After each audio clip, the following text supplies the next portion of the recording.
Aminado po yung UPI dahil ang inaasahan po natin supposed to be Blue Ribbon Committee meeting ngayon ay natuloy. Dahil alam naman natin, maraming mga panggigipit, pangaharas, pananakot ang ginagawa ng ating gobyerno. Kaya itong ating mga ating itong mga senador ay hindi dumating ngayon. Andito kanina si Senator Jaime, pero hindi pinapasok, alis. Eh, naasahan natin sana, dumating sila para pinatuloy. Senator Robin pala, hindi ko rin po. So, ito po, nakakaunuan na talagang magulo yung ating bayan. Kung ating mismo Senado ay nagkakaroon ng ganyan. Merong dalawang Senate President. Merong dalawang Blue Ribbon Committee. Ang kulo-kulo, hindi malaman kung sino leader. Meron tayong Blue Ribbon Committee dito sa isang private na lugar, dito sa Senado. Anyway po, hindi lang po kami sumusuporta sa mga pre-dating na finished working, kundi sumusuporta rin po sana kami dito sa Blue Ribbon Committee hearing, kaya kami po nandito. Sinusuporta kami po namin yung lahat ng mga kababayan natin na gusto malaman yung katotohanan dito sa nangyayari matinding korupsyon dito. Anyway po, last month, magkarang buwan, ang UPI po ay nag-conduct ng no holds barred meeting. Itong no holds barred, ibig sabihin kung baka sa boxing pwede lahat, pwede sipa-siko, pwede confrontation ito ng mga sundalo nito, ng mga grade 18 sa mga seniors nila, hindi lang mga officer kundi mga generals ng police, military. Diyan po yung mga dati mga first staff. Ang confrontation po na ito ay hindi lang ordinaryong meeting kung saan ang mga lower ranking enlisted personnel ay haharap sa kanilang mga commander o yung mga general. Ito ay dapat patunayan nila na ang sinasabi nila ay totoo. Lahat ng kanilang kilos na kagalaw na, pati pikit ng mata nila ay ino-observahan ng mga general na ito. Pati yung kanilang boses, malalaman nila kung magsasabi sila totoo o hindi. Dahil marami po ang bumabati ko sa kanila. Marami po ang naglalapat sinasabi nila mga dishonorable soldiers. Pero hindi po. Dishonorable discharge, ang sabi nga nila ng Taligod, hindi ibig sabihin na dishonorable at immoral ng mga soldado na yan. Marami po dyan dishonorable discharge dahil nagawon. At bakit po siya nagawon? Dahil may problema sa pamilya at hindi nakabalik sa limit. Kaya ang bawat po doon ay dishonorable discharge. Ngayon, sila nandyan. Bakit sila lumabas? Bakit sila nag-aakso na ganyan? Bakit sila nagsasalita ng mga matitinding akusasyon sa mga matatas na pinuno sa gobyerno? Hindi dahil sa kutnalupan, dahil sila ay mga Pilipino, mga sundalo. Yun ang gusto natin. Bakit sila magsisinungaling? Ano mapapalaman nila sa magsisinungaling sila? Kaya kami sa UP ay naniniwala dahil mga itong mga sundalo nito na nag-aaral ng buhay, pati pamilya nila, ay nagsasabi ng totoo. Ito ang dapat malaman po ng buong sambayan ng Pilipino. Kaya ito patuloy mo natin. Kaya wala man po dito yung mga senador, hindi man po natuloy yung ating Blue Ribbon Committee. Ang suggestion ko kay Congressman Mike sa kay Atty. Taligod, ituloy lang po natin. Okay? I-convert natin People's Tribunal, People's Court of People's Hearing na tulad dito. Kung saan tulad ng ginawa namin doon sa tawag dito, no holds barred, pati kayo, mga audience, mga media, pwede kayo magtanong. Lahat mga gusto nyo itanong sa kanila, lahat ng mga mas wala doon sa kanilang sinumpang salaysay, pwede itanong. At sila nakahanda sila, tulad ng ginawa nila noon sa no holds barred, sila ay maninindigan po nila lahat ng mga nakita nila, personal experience nila ang lahat po ng kanilang mga sinabi. Yun lang po. So maghanda po kayo. Kung sino man po ang gusto mong tanong mamaya, bibigyan po namin kayo ng talato. Maraming salamat po. Thank you. Thank you, General Bukis. Balikan ko lang rin yung medyo tumali sa interesado lang ako. December 2, Tamari. Opo, sir. 2024. Correct, sir. Yung December 5, 2024 din, sir. Alas magkasunod yan, sir.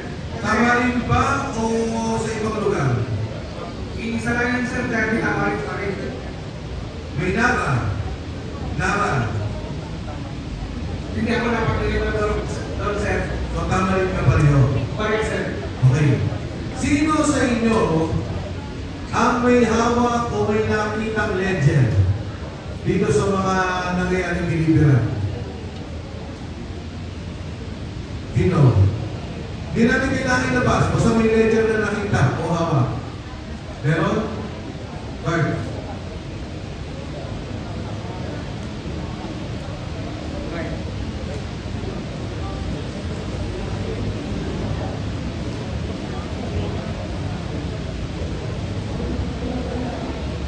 Nakita lang.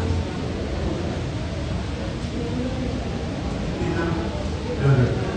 Kung nalagyan na sila na hawak ng iyo na confidential na wala tayong na-recover na retrieve na ledger? Kahit isa?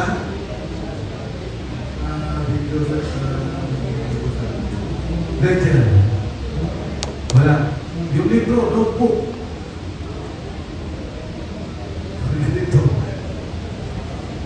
Charles, sumagot ka.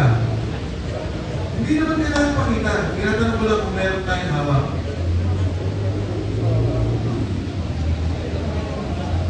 Logbook, sir.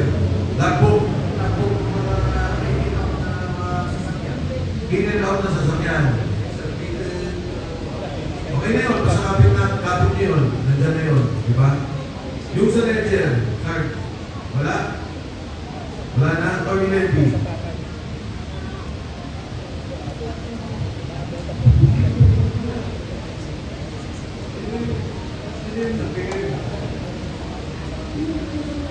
Sinabi ni excited sa lobby na.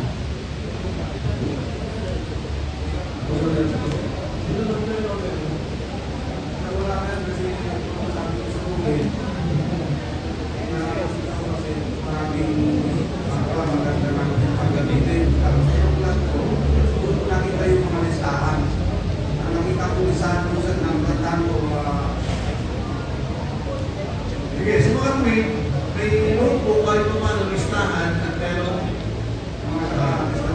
yung logbook. O, kapit lang yun basta importante yun sa mga darating na panahon. Pwede din? Oh, okay. Kung di audience, hindi magtatanong. Colonel Vidran.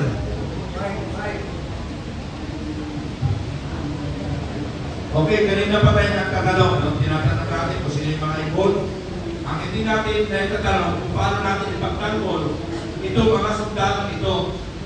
Ang gusto ko sana itanong kanina, Lieutenant Senior Grade Trillanes, pero nasagot na.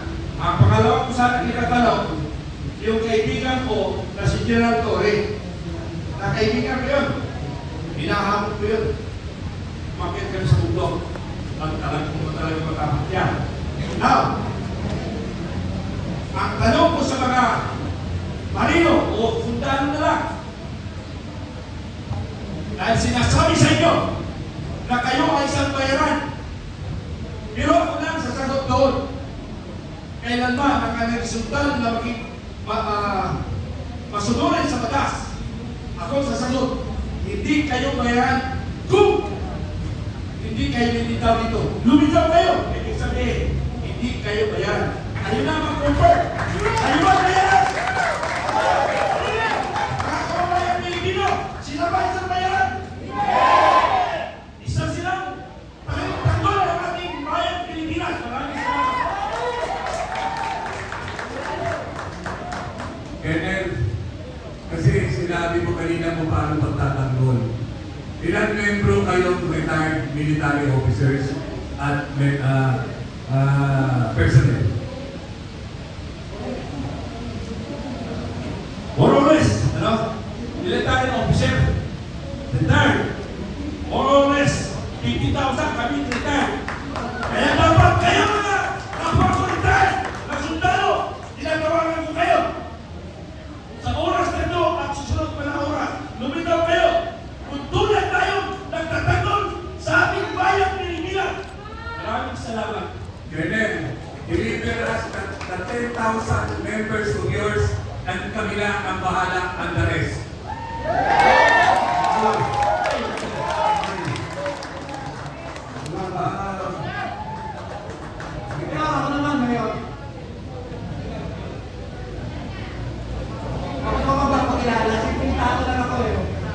parehas na tayo. Yung isa pinagandatan natin,